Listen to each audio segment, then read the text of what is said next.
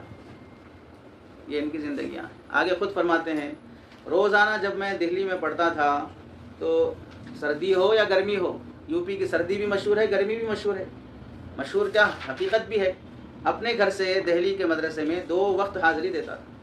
گھر سے مدرسے تک 2 میل کا فاصلہ ہے، پیدل جانا ہے۔ ایسے وقت گھر سے نکلتا کہ ابھی صبح صادق طلوع بھی نہیں ہوا ہوتا، صبح صادق ہونے سے پہلے پہلے مدرسہ پہنچ جاتا، 2 میل چل کر۔ میں خود مدرسہ پہنچ کر چراغ جلاتا، روشنی کرتا، قرآن پاک کی تلاوت میں مشغول ہوتا، پھر فجر کی نماز کے بعد سبق شروع ہوتا تو سبق پڑھ کر دوپہر تک وہیں رہتا، پھر دوپہر کے قریب گھر آ کر چند لقمے کھانا کھا کے پھر دوپہر کے بعد گرمی ہوتی تو پھر اسی گرمی کی حالت میں مدرسہ نکل جاتا۔ اس طرح کئی سالوں تک علم حاصل کرنے کا سلسلہ جاری رہا۔ پہلے دن مدرسہ حاضری ضروری ہے، یہاں صبح صادق کو پہنچا جا رہا ہے، اور اللہ ان کی ان نعمتوں اور ان محنتوں کو ضائع نہیں کرتے ہیں۔ آج بھی دیکھ لیجئے شیخ عبدالحق محدث دہلوی رحمۃ اللہ علیہ، مشکات شریف آپ پڑھیں گے تو اس کے شروع میں مقدمہ عبدالحق، مشکات شریف پڑھنے والے طالب علم کے لیے اصول حدیث پر بنیادی اصطلاحات اور بنیادی باتیں ان کی کتاب پڑھ کر ہی پڑھ سکتے ہیں۔ دوسری کوئی ایسا بدل نہیں پیدا ہو سکی کہ حدیث کا پڑھنے والا طالب علم کو دوسری کوئی اور کتاب پڑھا لیں گے اصطلاحات سمجھنے کے لیے، حدیثوں کے احکام اور مراتب سمجھنے کے لیے، محدثین کے درجے سمجھنے کے لیے۔ اللہ زائن یہ بھی طالب علم ہی تھے، بچپن میں خود چل کر جاتے تھے، سردی و گرمی نہیں دیکھتے تھے، اور مدرسے کا چراغ خود جلا کر صاف صفائی کر لیا کرتے تھے، لیکن اللہ نے ضائع ہونے نہیں دیا۔ حضرت مولانا یحییٰ صاحب رحمۃ اللہ علیہ کے حالات میں لکھا ہے، جو حضرت مولانا شیخ الحدیث زکریا صاحب رحمۃ اللہ علیہ کے والد ہیں، رشید احمد گنگوہی رحمۃ اللہ علیہ کے خاص خادم اور شاگرد ہیں۔ سبق کا اتنا اہتمام کرتے تھے کہ دور حدیث میں ایک حدیث بھی نہیں چھوٹی استاد سے، دور حدیث پڑھتے ہوئے ایک حدیث بھی نہیں چھوٹی جو میں نے استاد سے نہ سنا ہو۔ دور حدیث میں 6 گھنٹیاں نہیں رہتی ہیں، 6 کتابیں نہیں رہتی ہیں، 8-8 12-12 کتابیں رہتی ہیں، ہر استاذ 2-2 گھنٹے پڑھاتا ہے، رات میں بھی پڑھاتا ہے۔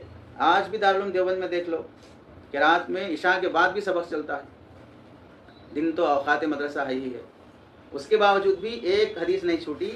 خود جانے کا اہتمام کیا کرتے، سہارنپور سے کاندھلا بہت قریب ہے، خود جانا تو دور کی بات، اگر والدہ کا اصرار ہوتا اور والدہ کے اصرار کی وجہ سے استاذ خود رشید احمد گنگوہی رحمۃ اللہ علیہ خود بولتے کہ تھوڑا والدہ سے مل کے آؤ، تو میں استاذ سے معذرت کر لیتا کہ میرے سبق کا حرج ہو جائے گا۔ والدہ بلا رہی ہے، استاذ بول رہے ہیں جا کے آ جاؤ، تو شاگرد بول رہا ہے کہ نہیں میرے سبق کا نقصان ہو جائے گا۔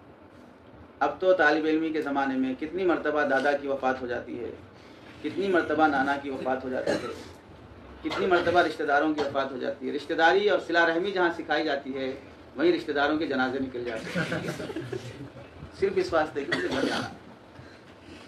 گھر کا شوق اتنا چڑھا ہے کہ رشتہ داروں کی موت بھی گوارا ہے۔ کیا بنے گا؟ جھوٹی چھٹیاں، جھوٹی محبتیں، جھوٹی آوارگی، اس کے ساتھ چاہتے ہیں کہ ہم بہت کچھ بن جائیں۔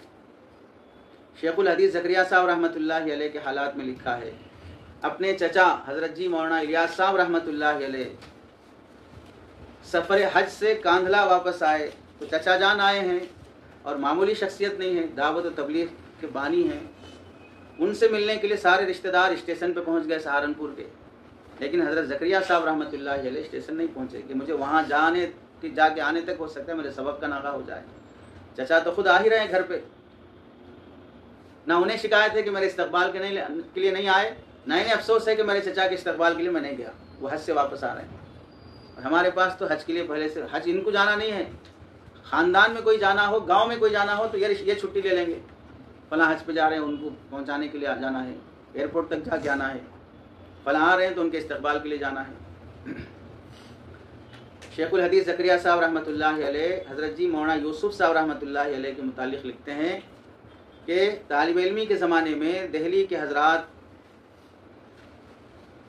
الیاس صاحب رحمۃ اللہ علیہ سے اصرار کرتے تھے کہ جب کبھی خاندان میں شادی ہو، کوئی فنکشن ہو، کوئی تقریب کا موقع ہو تو آپ اپنے بیٹے یوسف کو بھی شادی میں لا لیا کرو، لیکن بیٹا باپ سے بول دیتا ہے کہ میں کسی شادی میں شریک نہیں ہوں گا، میں کسی تقریب میں شریک نہیں ہوں گا۔ اب بیٹا باپ سے فون کراتا ہے کہ آپ فون کر کے بات کرو مول صاحب کو چھٹی دینے کے واسطے، بھائی سے فون کرائے گا مول صاحب کو بات کرو چھٹی دینے واسطے، دوست سے فون کرائے گا، دوست بھی باپ بن جائے گا چھٹی کے لیے، دوست بڑا بھائی بن جائے گا چھٹی کے لیے، میں ان کے والد بول رہا ہوں، میں ان کا بھائی بول رہا ہوں، گھر میں فنکشن ہے چھٹی چاہیے۔ اور یہاں یہ ہے کہ بیٹا والد کو بولتا رہا کہ میں کسی تقریب میں شریک نہیں ہوں گا۔ کبھی کبھار حضرت شیخ الحدیث زکریا صاحب رحمۃ اللہ علیہ دہلی آتے، حضرت الیاس صاحب رحمۃ اللہ علیہ فرماتے کہ اب تم دہلی گھومنے جا رہے ہو تو یوسف کو بھی تھوڑا باہر لے جاؤ، گھما کے لاؤ۔ حضرت زکریا صاحب رحمۃ اللہ علیہ فرما دیتے کہ میری ملاقات ہوتے ہی پہلے ہی انہوں نے وعدہ لے لیا کہ کہیں گھومنے جانے کے لیے نہیں بولنا، جو بات چیت کرنا یہیں بات کر لو، یہیں ملاقات کر لو، کہیں باہر جانے کے لیے ٹائم نہیں۔ دوستی بھی رہی لیکن فالتو غیر ضروری تفریح نہیں رہی۔ تو اللہ نے ایسے لوگوں سے کتنا کام لیا ہے۔ آج دیکھ لیجئے دعوت و تبلیغ کے احباب کوئی بیان شاید حضرت کے نام کے بغیر کرتے ہوں، علمی صلاحیت بھی اتنی کہ حضرت امام طحاوی رحمۃ اللہ علیہ کی کتاب کی زبردست شرح لکھی ہے، اگر وہ مکمل ہو جاتی تو اس شرح کا کوئی بدل آج تک نہیں پیدا ہو سکا، ادھوری شرح ہوئی، مکمل نہیں ہو سکی اور آج تک اس شرح کی کوئی تکمیل بھی نہیں کر سکا، اتنا علمی مواد پر مشتمل کام تھا۔ طالب علمی کے زمانے کی قربانیوں کو اللہ ضائع نہیں فرماتے، اور طالب علمی کے زمانے کی آوارگی کو بھی اللہ تعالیٰ نظر انداز نہیں کرتے ہیں۔ پڑھنے کے زمانے میں کتنا آوارہ تھا، فارغ ہونے کے بعد فوراً اسے کوئی بڑا کام لے لیا جائے، اس سے کوئی بڑا منصب دے دیا جائے، ایسا بھی نہیں ہوتا ہے۔ طالب علمی کا زمانہ بتا دیتا ہے کہ تمہارا مستقبل کیا ہے۔ اس زمانے میں وقت کی حفاظت کرنے والے طلباء کی فارغ ہونے کے بعد وقت حفاظت کرے گا۔ اس زمانے میں وقت کی حفاظت کرنے والے طلباء کی فارغ ہونے کے بعد وقت حفاظت کرے گا، ان کو ضائع ہونے نہیں دے گا، لوگ ان کی قدر کریں گے، ان کو ضائع ہونے نہیں دیں گے۔ آج فارغ ہو کر دیکھ لو شہروں میں کتنے لوگ ہیں، ان کو خود افسوس ہو رہا ہے کہ میں عالم کیوں بنا، کیونکہ کسی کام میں استعمال میں نہیں آ رہے، اور جس کام میں لگتے ہیں لوگ ان سے بیزار ہو جاتے ہیں، کوئی جڑنے تیار نہیں ہے، کوئی قریب ہونے تیار نہیں ہے۔ ڈسٹرکوں میں دیکھ لو لوگوں کا حال کتنا ہے، ساری محنتیں تعصب پہ چل رہی ہیں، ساری محنتیں حسد غیبتوں پہ چل رہی ہیں، محنتوں کا میدان صرف یہ بنا ہے کہ وہ اس کی ٹانگ کھینچے یا اس کی ٹانگ کھینچے، اس کے علاوہ کوئی کام نہیں مل رہا ہے، اور اسی کو بہت بڑا خدمت دین کا میدان سمجھ کے لوگ فارغ حضرات کام کر رہے ہیں۔ اس کی تنظیم میں وہ شریک نہیں، اس کی تنظیم میں یہ شریک نہیں، اس کے بینر کے نیچے یہ نہیں آتا، اس کے بینر کے نیچے وہ نہیں آتا۔ مجمع میں بیٹھیں تو ہمیشہ ذکر غیر ہی رہے گا، ذکر خیر کبھی نہیں ہوگا۔ مجمع میں بیٹھیں گے، ساتھ بیٹھیں گے تو ہمیشہ ذکر غیر ہی رہے گا، ذکر خیر کبھی نہیں ہو سکتا۔ دوسرے کا ہی تذکرہ کرتے رہیں گے، اچھا تذکرہ کبھی نہیں کریں گے۔ یہ زمانے طالب علمی کی کوتاہیوں کا نتیجہ رہتا ہے کہ آدمی فراغت کے بعد بھی کام کے قابل نہیں ہوتا، الا ماشاء اللہ۔ امام ابو یوسف رحمۃ اللہ علیہ فقہ حنفی کے بہت بڑے امام ہیں، ان کے متعلق آداب المتعلمین میں لکھا ہے، خود امام ابو یوسف رحمۃ اللہ علیہ فرماتے ہیں، مات ابن لی فلم احضر جہازہ ولا دفنہ وترکتہ علی جیرانی واقربائی مخافۃ ان یفوتنی من ابی حنیفۃ شیء ولا تذهب حسرته عنی، میرے بیٹے کا انتقال ہو گیا۔ امام ابو یوسف فرماتے ہیں شادی کے بعد بھی پڑھ رہے ہیں، شاگرد بنے ہوئے ہیں، میرے بیٹے کی وفات ہو گئی، لیکن میں بیٹے کے جنازے میں نہیں جا سکا، نہ اس کے جنازے میں شریک ہو سکا، نہ اس کی تجہیز تکفین کا کام میں کر سکا۔ اپنے رشتہ داروں اور پڑوسیوں کو میں نے سپرد کر دیا کہ بیٹے کے جنازے کی تیاری آپ کر لینا۔ کیوں ہوا؟ مخافۃ ان یفوتنی من ابی حنیفہ شیء، اس ڈر سے کہ کہیں امام صاحب کے درس کا کوئی حصہ چھوٹ نہ جائے۔ سبق چھوٹنے کا فکر کا غم نہیں ہے، سبق کا کوئی حصہ بھی نہ چھوٹے، آدھے سبق کے بعد آئے، پو سبق کے بعد آئے، یہ بھی نہ ہو، اس واسطے بیٹے کے جنازے میں بھی شریک ہونے تیار نہیں۔ تو آپ دیکھ لیجئے اس سے بڑی قربانی کیا چاہیے ہمیں تاریخ میں، اس سے بڑی قربانی کیا چاہیے کہ باپ بیٹے کے جنازے میں اس واسطے شریک نہیں ہو رہا ہے کہ میرے استاذ کے سبق کا کچھ حصہ میرا چھوٹ نہ جائے۔ اگر یہ قوم اس سے بھی سبق حاصل نہیں کر سکی تو پھر کوئی دنیا کا کوئی شخص اس قوم کو سدھار نہیں سکتا ہے کہ طلبہ اپنے آپ میں یہ اہتمام پیدا کریں کہ ہمیں سبق کی پابندی کرنی چاہیے، کہ جنہوں نے پابندی کی ہے اللہ نے ان کو کتنا بڑا مقام دیا۔ قاضی القضات، تمام قاضیوں کے قاضی امام ابو یوسف رحمۃ اللہ علیہ۔ زمانے طالب علمی میں یہ وہی طالب علم تھے امام ابو یوسف رحمۃ اللہ علیہ جن کی والدہ دھوبن تھی، دھوبن، لوگوں کے کپڑے دھو کر ان کی طرف سے جو پیسے مل جاتے تھے اس پر گزارا کر لیتے۔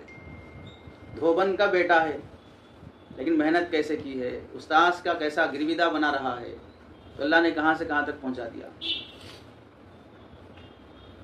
ہارون رشید اپنے بچپن میں پڑھنے کے زمانے میں سادہ سیدھا کھانا، ہلکا پھلکا گزارا، ماں نے دیکھا بیٹا اتنے معمولی گزارے پر، بالکل معمولی قسم کے کھانے پر پڑھائی علم حاصل کر رہا ہے۔ امام ابو حنیفہ رحمۃ اللہ علیہ سے شکایت کی کہ بچہ اتنا معمولی اور سادہ سیدھا کھانا کھا کے پڑھ رہا ہے۔ امام صاحب نے فرمایا یہ پڑھنے کا زمانہ ہے، ایسا ہی کھانا ملے گا۔ پڑھنے کے بعد دیکھو بادشاہوں کے دسترخوان پر اخروٹ اور بادام کا حلوہ اس کے لیے رکھا جائے گا۔ پڑھنے کے بعد اور پڑھ کے فارغ ہوئے، ایک مرتبہ ہارون رشید کو کوئی مسئلہ جاننا تھا، ان کو اپنے محل میں بلایا، آ کے بیٹھنے کے بعد دسترخوان جب بچھایا گیا تو اخروٹ اور بادام کا حلوہ سامنے پیش کیا گیا۔ وہ دیکھ کر آنکھوں سے آنسو نکل گئے۔ استاذ کی بات کتنا 100% صحیح نکلی۔ میں کہاں اور میری حیثیت کہاں کہ بادشاہوں کے دسترخوان پر میرے لیے انتظار کیا جائے۔ بادشاہ کے پاس تو آدمی بلانے پہ آتا ہے اور بیٹھو بولنے پہ بیٹھتا ہے، اور یہاں حال یہ ہے کہ میرے بغیر دسترخوان شروع نہیں ہو رہا ہے، میری خاطر دسترخوان سجایا جا رہا ہے، اس سے بڑا اکرام اور کیا ہوگا۔ تو طالب علمی کے زمانے میں آدمی مشقت برداشت کرتے ہوئے مقصود حاصل کرنے میں لگا رہنا چاہیے۔ موطا مالک کے نقل کرنے والے یحییٰ بن یحییٰ رحمۃ اللہ علیہ مدینہ منورہ میں امام مالک رحمۃ اللہ علیہ کے شاگرد تھے اور ان سے پڑھا کرتے تھے۔ ان کے علاوہ اور لوگ بھی امام صاحب کی خدمت میں پڑھنے کے لیے آتے تھے امام مالک کے پاس۔ مشہور واقعہ ہے، مسجد میں بیٹھے ہیں، طلباء کا درس کا حلقہ لگا ہے، اچانک ہاتھی آنے کا شور ہوا۔ عرب والے ہاتھی کبھی نہیں دیکھے تھے، اور آج بھی عرب میں ہاتھی نہیں پایا جاتا ہے۔ اونٹ ان کے لیے مانوس جانور ہے اور ہاتھی ان کے لیے بہت اجنبی اور غیر مانوس جانور ہے۔ حتیٰ کہ آج بھی عرب کے لوگ جب انڈیا یا ایشیا آتے ہیں تو یہاں خاص طور سے ہاتھی دیکھنے جاتے ہو، کوئی نیا جانور ہے ان کے لیے۔ تو درس میں بیٹھے ہیں، ہاتھی آنے کی آواز آئی تو اکثر طلباء امام مالک رحمۃ اللہ علیہ کو چھوڑ کر ہاتھی کا تماشا دیکھنے کے لیے دوڑ پڑے، سب بھاگ گئے۔ لیکن ایک طالب علم یحییٰ بن یحییٰ رحمۃ اللہ علیہ جیسے بیٹھے تھے ویسے ہی بیٹھے رہے، حرکت میں بھی تبدیلی نہیں آئی۔ آس پاس کیا ہو رہا مجھے کچھ بھی خبر نہیں، پوری توجہ سے سبق سننے میں مشغول ہیں، نہ کسی قسم کی بے چینی ہوئی، نہ حرکت بے ساختہ حرکت ہوئی۔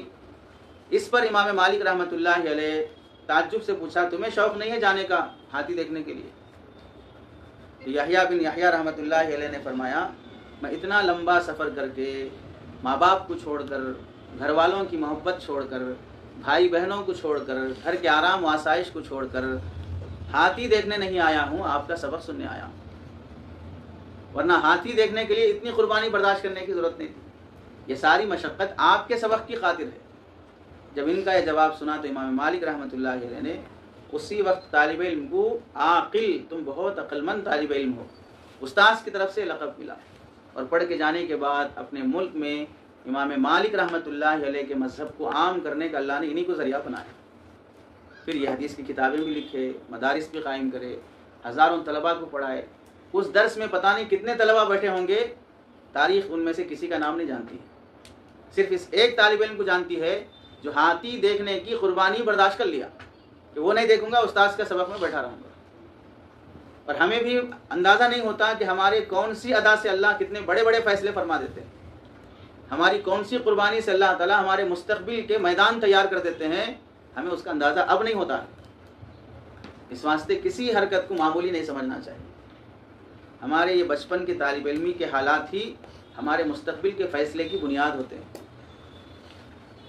رشید احمد گنگوہی رحمۃ اللہ علیہ کے متعلق لکھا ہے، یہ جب حضرت مولانا مملوک علی صاحب نانوتوی رحمۃ اللہ علیہ کے پاس پڑھا کرتے تھے تو اس زمانے میں رشید احمد گنگوہی رحمۃ اللہ علیہ کے پورے بدن پر خارش ہو گئی تھی۔ اگر خارش کی وجہ سے کھجائیں گے تو اور زخم تازہ بڑھنا شروع ہو جائے گا، پورا بدن خارش زدہ ہے۔ ایسے موقع پر کہیں غلطی سے ہاتھ نہ چلا جائے اور خارش کر لوں تو ہاتھوں کو بھی دستانے پہن کے بیٹھے کہ کھجانے کی وجہ سے زخم نہ بڑھ جائے اور درسگاہ میں ڈسٹرب نہ ہو جائے۔ اسی حالت میں کپڑوں پر خون کے دھبے بھی نظر آ رہے ہیں، خارش کی وجہ سے بے چینی بھی دکھ رہی ہے، پھر بھی استاذ کا جب سبق شروع ہوا تو درسگاہ میں غیر حاضر نہیں رہے، حاضری رہی۔ اتنی زیادہ خارش کے بعد بھی کہ پورا بدن ناغا، ایک سبق کا بھی نہیں ہوا۔ اس حال کو استاد حضرت مولانا مملوک علی صاحب نانوتوی رحمۃ اللہ علیہ نے جب دیکھا کہ ایسی مصیبت اور ایسی بیماری میں بھی طالب علم سبق چھوڑنے تیار نہیں ہے، تو اس وقت یہ شعر ان کا کہا، یہ شعر انہوں نے پڑھا، یک تن و خیل آرزو و دل بچے مدعا دہم تن ہم داغ داغ شد پمبا کجا کجا نہ۔ خلاصہ یہ ہے، ایک ہی دل ہے، ایک ہی جسم ہے، آرزو اور تمنا کس کس کی کروں، اور پھر جسم پورا ہر جگہ سے داغ داغ اور زخمی ہو چکا ہے، اگر دوا لگاؤں بھی تو آخر کہاں لگاؤں، پورا جسم ہم داغ داغ ہو چکا ہے، زخمی ہو چکا ہے، دوا لگاؤں گے تو آخر کہاں لگائیں، تن ہما داغ داغ شد پمبا کجا کجا نہ۔ بیماری کے بعد بھی سبق نہیں چھوٹا۔ آج ہمارے پاس تو طلباء پیٹ میں درد ہے اس واسطے آرام کر لیے، ناشتہ زیادہ ہو گیا اس واسطے آرام کر لیے، کھانا زیادہ ہو گیا اس واسطے آرام کر لیے۔ بیٹری فل ہو چکی ہے، چارج ان سے نکال دیجیے مفتی صاحب، اجازت اللہ مفتی صاحب۔ بے جان چیزوں میں شکر گزاری کا جذبہ ہے۔ دیکھ، بیٹری چلانا ہمیں غذا پہنچانا ہے، غذا پہنچائے تو شکریہ ادا کر رہا ہے، 3 وقت کا کھا کے بھی ناشکرے بنے رہتے ہیں ہم لوگ۔ قاری عبد الرحمن صاحب پانی پتی رحمۃ اللہ علیہ بڑے محدث گزرے ہیں، دہلی میں حضرت شاہ عبدالعزیز محدث دہلوی رحمۃ اللہ علیہ سے پڑھا کرتے تھے۔ استاذ کا انتقال ہو گیا، شاہ عبدالعزیز محدث دہلوی رحمۃ اللہ علیہ، تو شاگرد استاذ کے انتقال پر ہر وقت غم زدہ رہتا تھا۔ اتنی قربت اور اتنی رشتہ داری گویا کہ اپنے والد کے انتقال پر اولاد جیسے پریشان اور بے چین ہو جاتی ہے، استاذ کے انتقال پر ویسے بے چین اور پریشان رہے۔ ایک دن خواب میں حضرت شاہ عبدالعزیز محدث دہلوی رحمۃ اللہ علیہ تشریف لائے اور فرمایا، تم غم زدہ رہنے کی ضرورت نہیں ہے، جو علم تمہارا باقی ہے وہ شاہ محمد اسحاق صاحب رحمۃ اللہ علیہ، جو شاہ ولی اللہ رحمۃ اللہ علیہ کی ہی اولاد سے ہیں اور آپ کے بھائی ہیں، ان سے جا کے علم حاصل کر لو، ان سے پڑھ لو۔ ان کے پاس جب پڑھنے کے لیے گئے تو درس کی پابندی کا عالم یہ تھا کہ مدرسے کی چھٹی کے علاوہ کبھی گھر نہیں جاتے تھے، مدرسے میں ہوتے ہوئے نہ کبھی خط لکھتے تھے، نہ کوئی خط آیا تو پڑھتے تھے۔ چھٹی میں جو گیا اس وقت مل کے آ گئے، بس ختم۔ اب ادھر آنے کے بعد یہاں سے کوئی خط نہ لکھوں گا اور کوئی خط آیا تو نہ پڑھوں گا، جب چھٹی ملے گی تبھی جائیں گے۔ حتیٰ کہ اگر کوئی آدمی ملنے کے لیے بھی آتا اپنے شہر پانی پت سے تو اسے بھی بول دیتے کہ ابھی پڑھائی کا وقت ہے، بات کرنے کی فرصت نہیں ہے، میں جب چھٹیوں میں پانی پت آؤں گا اس وقت وہاں بات کر لیں گے۔ کوئی ملاقات کے لیے بھی آتا تو اسے کہہ کے منع کر دیتے۔ اور ہم چاہتے ہیں کہ ہمارے پاس فون ہو، روزانہ بات کریں ہم والدین سے۔ اتنی محبت اگر والدین سے ہے تو پھر چھٹیوں میں والدین کی کتنی خدمت کی ہے، کتنا کپڑے دھوئے، کتنا گھر کی صفائی کیے، کتنا برتن دھوئے، کتنا والدہ کا ہاتھ بٹائے، کتنا والد صاحب کی خدمت کیے. پوری محبت امنڈ آتی ہے مدرسہ آنے کے بعد، اور پوری ناقدری شروع ہو جاتی ہے گھر جانے کے بعد. پوری رشتہ داریاں یاد آ جاتی ہیں گھر میں مدرسے میں ہوتے ہوئے. خالہ کو بھی فون، پھوپھی کو بھی فون، چچی کو بھی فون، مامی کو بھی فون، غیر محرم رشتہ داروں کو بھی فون، خلیری چچیری ممیری بہنوں کو بھی فون. ان سب کی رشتہ داری نبھا رہے ہیں. کیوں؟ صلہ رحمی ہے، صلہ رحمی کا جذبہ ہے. اسلام کا حکم ہے صلہ رحمی کرنا. تلبیسات ہیں، نفس کی مکاریاں ہیں، حرام راستوں کے جائز بہانے تلاش کرنا ہے. اور ان لوگوں کا حال یہ ہے کہ نہ خط لکھتے تھے نہ خط پڑھتے تھے. اب مدرسے کے لیے آیا ہوں، پورا وقت مدرسے کا ہے. جو کام ہوگا وہ مدرسے کا ہوگا، پڑھائی کا ہوگا، گھر کا کوئی کام نہیں ہوگا. جب ہم پورے مدرسے کے نہیں ہوئے تو مدرسہ پورا آپ کا کیسے ہوگا؟ جب ہم پورے علم کے نہیں ہوئے تو علم پورا آپ کو کیسے ملے گا؟ علم کی شان تو یہ ہے کہ اگر علم اپنے آپ کو پورا علم کے حوالے کر دو تو بھی علم اتنا بے نیاز ہے کہ تمہیں پورا ملنے کے لیے تیار نہیں ہوگا.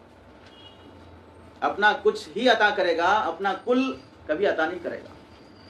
علم کی شان یہ ہے کہ اگر تم علم کے حوالے اپنے کل کو کر دو تو علم پھر بھی اپنا جز ہی دے گا تمہیں، اپنا کل کبھی نہیں دے گا.